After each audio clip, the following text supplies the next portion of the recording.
ஆன்மீக எழுத்தாளரும் ஆன்மீக சொற்பொழிவாளருமான பி. சுவாமிநாதன் எழுதியுள்ள ஆன்மீக நூல்கள் அனைத்துமே தாமரை பிரதர்ஸ் மீடியாவில் கிடைக்கும்.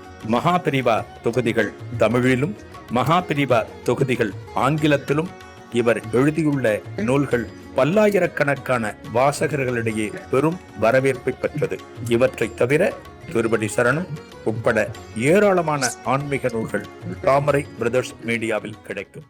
ஸ்ரீ குருபியோ நமக. ஓம் காஞ்சிவாசாய வித்மகே சாந்த ரூபாய திமகி தன்னஸ் சந்திரசேகரேந்திர பிரச்சோதியாத். எல்லாருக்கும் நமஸ்காரம்.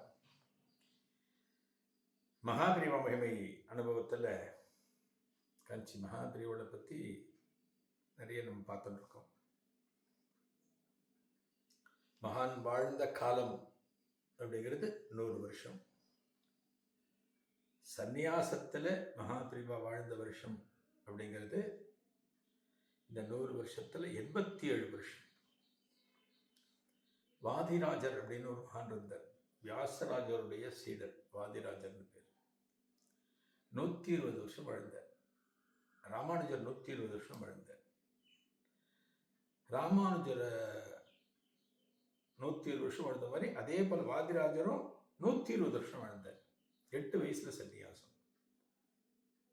அப்படின்னா 112 வருஷம் சன்னியாச வாழ்க்கை வாதிராஜர். மகாபிரிவா 87 வருஷம் சன்னியாச வாழ்க்கை. ஒரு சன்னியாசியா நீங்க ஒரு நாள் இருந்து பாருங்களேன். ஒரு சன்னியாச தர்மத்தை நம்ம கடைப்பிடிக்கணும், ஒரு சன்னியாசியா இருக்கணும்னு ஒரு நாள் 24 மணி நேரம். சரி வேண்டாம், ஒரு ஆஃப் டே சன்னியாச தர்மத்தில் இருந்து பாருங்க. நீங்க உங்களால் முடியுமா? முடியவே முடியாது.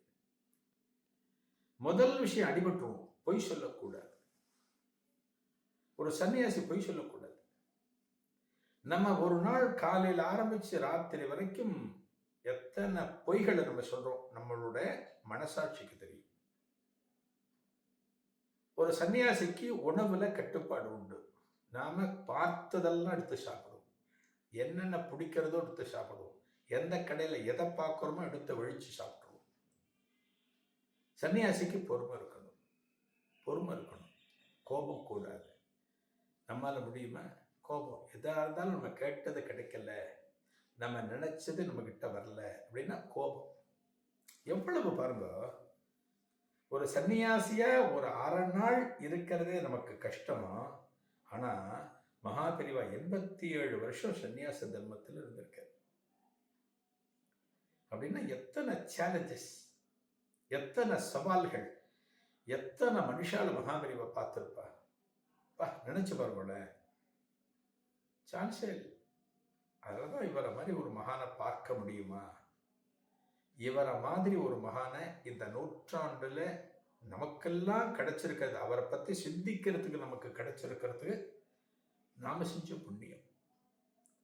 நாம செஞ்ச புண்ணியத்தினாலதான், ஏதோ பூர்வ ஜென்மத்தில் பண்ண புண்ணியத்தினாலதான் அவரது பேரை சொல்றதுக்கான ஒரு யோகியதை நமக்கு கிடைச்சிருக்கு. அப்படிதான் கிடைச்சிருக்கிறது. மகாபிரிவா யாத்திரைகள்ல சென்னைக்கு அடிக்கடி வருவார். சென்னையில பல இடத்துல மகாபிரிவா தங்கியிருக்கார். மாம்பலத்துல, நுங்கம்பாக்கத்துல, நிறைய இடங்கள்ல தங்கியிருக்கார். மயிலாப்பூர்ல அடிக்கடி தங்குவார். மயிலாப்பூர்ல பார்த்தீங்கன்னா மகாபிரிவா அடிக்கடி தங்குற இடம் அப்படின்னா சமஸ்கிருத கல்லூரி. மயிலாப்பூருக்கும் ராயப்பேட்டைக்கும் நடுப்புற சமஸ்கிருத கல்லூரி. இன்னைக்கும் அந்த பஸ் ஸ்டாப்புக்கு பேர் சமஸ்கிருத கல்லூரி, சான்ஸ்கிரிட் காலேஜ் அப்படின்பா. அங்கதான் பெரியவா கேம்ப் இருப்பார். அங்கதான் பூஜை நடக்கும். அங்கதான் பக்தர்களை தரிசனம் பண்ணுவா. எத்தனையோ பெரிய பெரிய பிரபலங்கள்லாம் பெரியவாளை தரிசனம் பண்றதுக்காக அந்த இடத்துக்கு வருவா. பெரியவா அனுகிரக பாஷணம் நிறைய அந்த இடத்துல கொடுப்பா. அங்கிருந்து பல பக்தர்கள் இடங்களுக்கு பெரியவா போவா. எவ்வளவோ நடக்கும். பெரியவா கூட இருந்து அந்த மகானுடைய செயல்பாடுகளை பார்க்கறது அப்படிங்கிறதெல்லாம் எல்லாருக்கும் அவ்வளவு சுலபமா கிடைக்காது. பெரியவா அங்க இருக்கிறப்ப கபாலீஸ்வரர் கோவிலுக்கு போவா. கபாலீஸ்வரர் கோயில் போய் தரிசனம் பண்ணுவா. பெரியவா சமயத்தில் விடிகாத்தால போவா, இல்லைன்னா பூஜை எல்லாம் முடிஞ்ச பிறகும் போவா. எப்படி தோதுப்படுதோ பெரியவா போய் கபாலீஸ்வரரை கற்பகாம்பாளை தரிசனம் பண்ணுவா. ஒரு நாள் பிற்பகல் வேலை, பிற்பகல் வேலையில மகாபெரிவா கபாலீஸ்வரர் கோயிலுக்கு போறார். போய் பகவானை தரிசனம் பண்றதுக்காக போறார். அதாவது சென்னை மாநகரம் அப்படிங்கிறது தமிழகத்தினுடைய தலைநகரம். இந்த சென்னையை வள்ளலார் சுவாமிகள் என்ன சொல்றார், தர்மம் மிகு சென்னை அப்படிங்கிற. நம்ம சொல்றோம் கோவில்கள் நகரம் அப்படின்னு. காஞ்சிபுரத்துல நிறைய கோவில்கள் இருக்கு, கும்பகோணத்துல கோவில் நகரம், கும்பகோணத்துல நிறைய கோவில்கள் இருக்கு. நம்ம சொல்றோம் சென்னையே கோவில் நகரம். சென்னையில எத்தனை கோவில் இருக்குன்னு சென்னையில இருக்கிற சென்னை வாசிக்க தெரியாது. மற்ற ஊர்ல இருந்து வந்தவா இருக்கட்டும், பொழப்புக்காக சென்னையில இருக்கிறவா இருக்கட்டும், அவளை விட்டுருங்க. நாங்கெல்லாம் மெட்ராஸ்லேயே பிறந்து மெட்ராஸ்லேயே வளர்ந்தவான்னு சொல்லக்கூடியவர்களுக்கும் சென்னையில் இருக்கிற பல கோவில்கள், பழமையான கோவில்கள் தெரியாது. நவக்கிரக தலங்கள் சொல்றோம். கும்பகோணத்துக்கு பக்கத்துல ஞாயிறு சூரியனார் கோவில், திங்கள் சந்திரனுக்கு உண்டானது திங்களூர், செவ்வாய்க்கு வைத்தீஸ்வரன் கோவில், புதனுக்கு திருவெண்காடு, வியாழனுக்கு ஆலங்குடி, வெள்ளிக்கு கஞ்சனூர் சுக்கரன், சனிக்கு திருநள்ளாறு, ராகு கேது, அப்புறம் திருநாகேஸ்வரம், கீழப்பெரும்பள்ளம் சொல்றோம், ராகு கேது, இவ்வளவு கோவில் இருக்கு.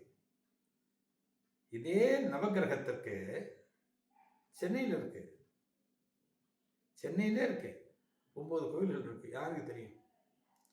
எத்தனையோ பழமையான கோவில்கள் சென்னையில் இருக்கு. அதெல்லாம் பல பேருக்கு தெரியாது. சென்னையும் கோவில் நகரம் தான், ரொம்ப புனிதமான நகரம், தர்மமிகு சென்னை. வள்ளலார் சொன்னது உண்மையானது. மகாபிரிவா யாத்திரை போவார், நிறைய கோவில்களுக்குள்ள மகாபிரிவா சென்னையில போயிருக்க. இங்க போற போது, கபாலீஸ்வரர் கோயிலுக்கு போற போது, அந்த காலத்துல நாஸ்திக கூட்டம் ரொம்ப ஜாஸ்தி உண்டு. ஆஸ்திகம் நாஸ்திகம் ரெண்டு துருவங்களாக இருந்து வந்தன.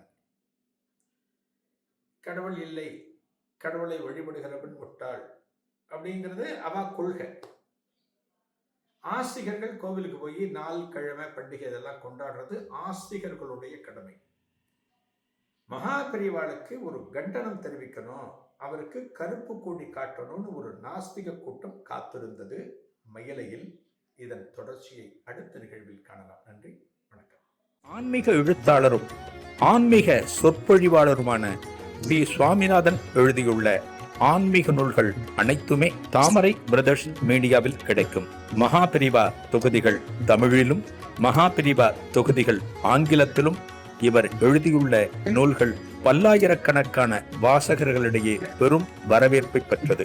இவற்றை தவிர திருப்படி சரணம் உட்பட ஏராளமான ஆன்மீக நூல்கள் தாமரை பிரதர்ஸ் மீடியாவில் கிடைக்கும்.